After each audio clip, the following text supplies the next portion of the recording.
Hello and welcome to Dishing Up Nutrition's Ask a Nutritionist podcast. My name is Brandy Burrow and I'm a registered and licensed dietitian here at Nutritional Weight and Wellness. Today we're doing a special episode all about the thyroid and specifically symptoms of hypothyroidism. So January is Thyroid Awareness Month. So I just wanted to take this opportunity to help our listeners learn more about this really important gland. So let's talk about what the thyroid is. The thyroid is a gland that's shaped kind of like a butterfly, and it sits at the base of your neck. So it's a really small gland, but it plays a very significant role in your health. Your thyroid hormones affect pretty much every cell, every tissue, every single organ in the body. So this is a really important piece of how we function. And a well-functioning thyroid will help the body use energy efficiently. It's going to help you regulate your temperature. And basically, it allows your brain, your heart, your muscles, and all other organs to function properly. So you may have an over or under functioning thyroid and not even realize it.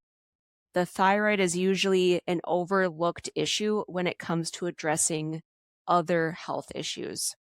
The most common condition related to thyroid function is hypothyroidism. So hypothyroidism basically means that your thyroid is underactive and does not produce enough of the thyroid hormone. 90% of thyroid imbalances are due to hypothyroidism. And the most common symptoms of hypothyroidism are extreme fatigue, muscle weakness, low blood pressure, depression, brain fog, feeling cold all the time. You might even see some irregularities with your menstrual cycles, and you can start seeing hair loss, poor hair growth, poor nail growth. I also see changes in digestion, and you may also see unexplained weight gain.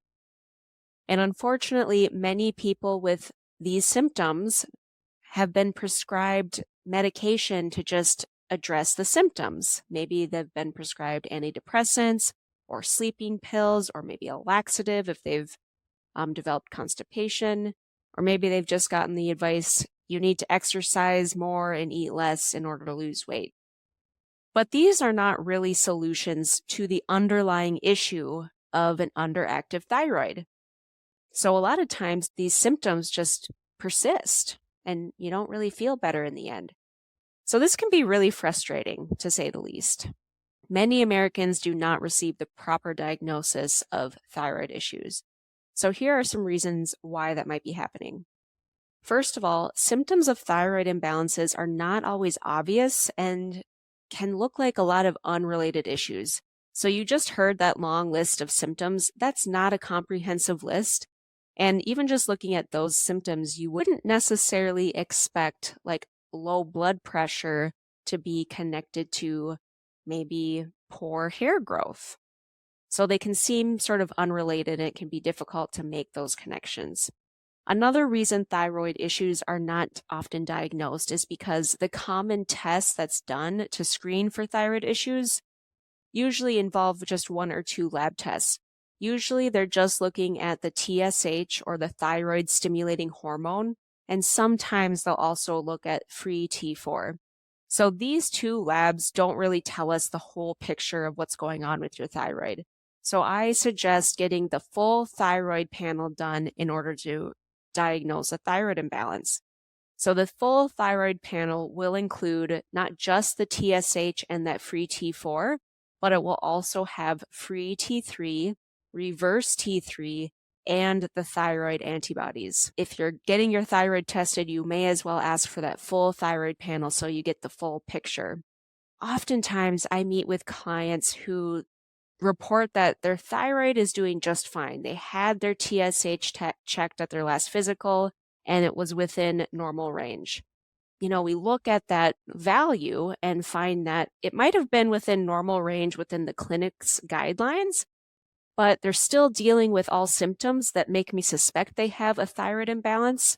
So what I do is I encourage my clients to get that full panel done and sit down with me to review them together. Because for a lot of people, They feel their best when their thyroid numbers are in a much tighter range compared to what their clinic describes as normal. So there's definitely a difference between what is, quote, normal and what is optimal for an individual. If you suspect that you have an underfunctioning thyroid, I suggest finding a doctor who is willing to run that full thyroid panel that includes the thyroid antibodies. Typically, a naturopathic or a functional medicine doctor who specializes in this type of thing will be totally comfortable and actually probably recommend running a full thyroid panel. And they'll probably consider a tighter range for those labs to be optimal compared to a conventional clinic. Now let's talk about diet and your thyroid. When somebody has an underactive thyroid, we always suggest eliminating a few common food sensitivities. This could look like removing soy, corn, dairy, eggs for some people, in some cases peanuts and cashews. But I would say everybody dealing with a thyroid issue should remove gluten grains. This is because a sensitivity to gluten grains like wheat, barley, rye, and even oats, because of cross-contamination, is really many times linked to something called Hashimoto's. Hashimoto's is the most common type of hypothyroidism, and it's considered an autoimmune disease. In fact, 90% of all cases of hypothyroidism are actually the autoimmune condition Hashimoto's. Many people have this condition but don't realize it because they have not been properly diagnosed. So that's why we encourage you to meet with a medical professional who has run through those lab tests with you and done the full thyroid panel so that you don't just get brushed off after getting your TSH tested and find that it's in, quote, a normal range. The dietitians here at Nutritional Weight and Wellness will spend the time that you need to figure out a plan to heal and support your thyroid, especially if you have that diagnosis of an underactive thyroid. So like I mentioned, when I hear hypothyroidism, as a dietitian, I first think about starting a gluten-free diet. So what does gluten have to do with autoimmune hypothyroid? Well, the protein within gluten, which is called gliadin, is molecularly very similar to the thyroid gland. So when gluten enters the bloodstream, which can happen through the digestive system if you have something called leaky gut, which basically means your gut is damaged, there's little microscopic holes in your gut, that kind of leaves the door open for little bits of food, even gluten, to enter the bloodstream. Now, when that happens, your body sees that as a foreign invader. It's not supposed to be floating around in the bloodstream. So your immune system is going to kick into gear and attack it as if it were a foreign invader. It's just doing its job. But the problem with that is the thyroid protein looks so similar to the gluten protein that the body starts getting confused. And while it's attacking the gluten protein, it also starts attacking the thyroid because it thinks that the thyroid tissue is part of the problem and it tries to get rid of it. So that's why when we're working on thyroid health, I always recommend following a gluten-free diet as best as you can. 100% gluten-free is best because that is going to help you protect and preserve the thyroid function that you have left. Along with that, we work on a gut healing protocol. We have to heal that leaky gut so that there's less potential that anything is going to get into the bloodstream and cause inflammation. So usually I'll recommend supplementing with something called L-glutamine. L-glutamine is part of most gut healing protocols. So this is an amino acid, which means it comes from protein, but it's very effective in helping repair the intestinal lining. So it helps patch up those microscopic holes that you can find in leaky gut. Now that brings me to my next point regarding diet for healing your thyroid. We need protein. A big piece of the thyroid healing plan is to eat enough protein and getting high quality protein to support your energy and to support your metabolism. So dietary protein is also going to support the production of the T4 hormone. So this means you need some grass-fed meat, chicken, turkey, eggs, wild-caught fish, and seafood. So what you want is about 4 to 6 ounces of a good quality animal-based protein at least 3 times a day, and maybe 1 or 2 ounces with a snack. Bonus points if you can sneak some liver into your protein options, because that's basically nature's multivitamin. It contains a very high amount of nutrients that support your thyroid. So not only does protein increase your metabolism, but it is also going to provide the amino acid tyrosine, which is necessary to produce thyroid hormones. You could supplement with N-acetyl L-tyrosine, which is basically the active form of tyrosine. So you can do this supplement all on its own, but it's also usually found in a thyroid supplement that has not just tyrosine, but a few other nutrients that support your thyroid. So we carry something like this on the NutriKey website called Thyrotain. So I love that supplement. This is a pretty comprehensive supplement for your thyroid health. It helps the production of T4 and T3, but it also has nutrients in there that can help convert free T4 into T3, which is considered the active form of the thyroid hormone that the cells actually absorb and use for metabolic functions. In addition to protein, we need to talk about the importance of eating enough fat for your thyroid. Our bodies need good, healthy fats to produce thyroid hormones. We also need fat to absorb vitamins and minerals, maintain good energy, and regulate our blood sugar. Fat can help us prevent those blood sugar crashes. So the right amount of fat is about a tablespoon of coconut oil, a tablespoon of olive oil, half of an avocado, a quarter cup of nuts or seeds. So add a serving to every meal and snack to get the benefits from those fats. You really want to avoid low-calorie diets and low-fat diets because these plans basically are not providing enough nutrients to support good thyroid function.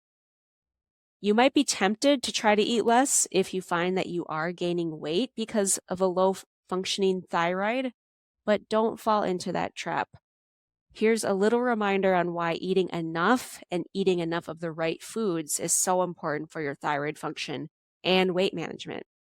So the thyroid hormone aids in directing your overall metabolism, even while you're resting, even while you're sleeping. If someone with hypothyroidism is not eating enough calories, it's very easy for the body to store calories as fat if your basal metabolism is low. Oftentimes, women will undereat to try to lose weight, which causes an even slower metabolism because your body adapts and it figures out how to survive on less energy. So this, combined with other hypothyroid symptoms, may cause somebody to become more sedentary.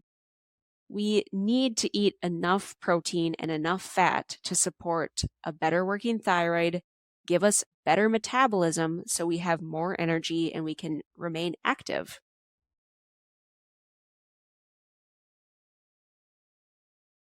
Now let's talk about some specific nutrient deficiencies that are common with hypothyroidism.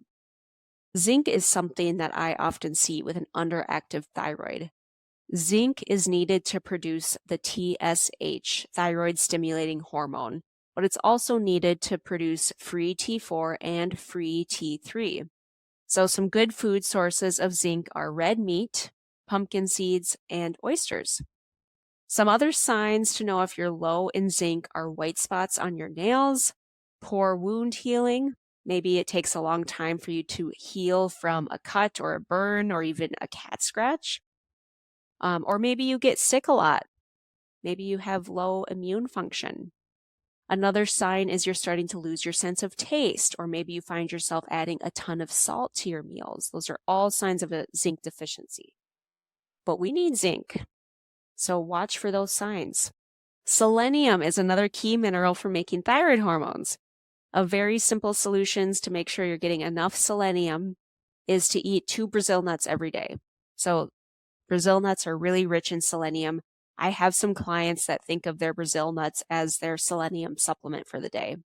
Some other good food sources of selenium include fish, seafood, and those organ meats like that liver we just talked about. In addition to diet, the environment can play a pretty big role on the health of your thyroid.